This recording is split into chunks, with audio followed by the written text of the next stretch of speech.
আমি পরে বলুন না, পরে সেটিং করে এলাম। হ্যালো গাইস, আমি এখন রয়েছি আমার এক ছোট ভাই হৃদয়ের গ্যারেজে। আমার গাড়িটার প্রবলেম ছিল, এখানে সারাতে নিয়ে আসলাম। রয়েছেন হৃদয়ের স্টাফ, আছেন আমার রহিম ভাই, যিনি গাড়িটা চালাচ্ছেন। দেখছেন যে সামান্য টেপ পাওয়ার কারণে ড্রেনের কাজ করতে হচ্ছে। উনি যে মিস্ত্রি, উনি খুব ভালো একজন রং মিস্ত্রি। রয়েছেন ড্রেন পেন্টে তো সুন্দর আমার ভাই হৃদয়। ওখানে যে রহিম ভাই রয়েছেন, কি মুচকি হাসি দিলেন রহিম ভাই, ওই যে গাড়িটা চালাচ্ছেন। সাথে রয়েছেন আমার যারা অনেকেই আছে হৃদয়ের স্টাফ। হৃদয়ের গ্যারেজটা খুব সুন্দর, খুব যত্ন সহকারে তার লোকজনে কাজ করে। আপনারাও যারা গাড়ির কাজ করাতে চান চলে আসতে পারেন হৃদয়ের গ্যারেজে। এটা চুনকুটিয়া অবস্থিত।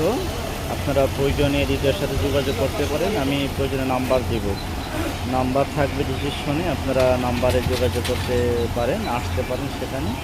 এখানে সুন্দর কাজের জন্য আপনার যে কোনো কাজ, ইঞ্জিনের কাজ বলেন, ডেন্টের কাজ বলেন, সব কাজ করা হয় খুব যত্ন সহকারে। হৃদয়তে আসলে খুব একটা ভালো।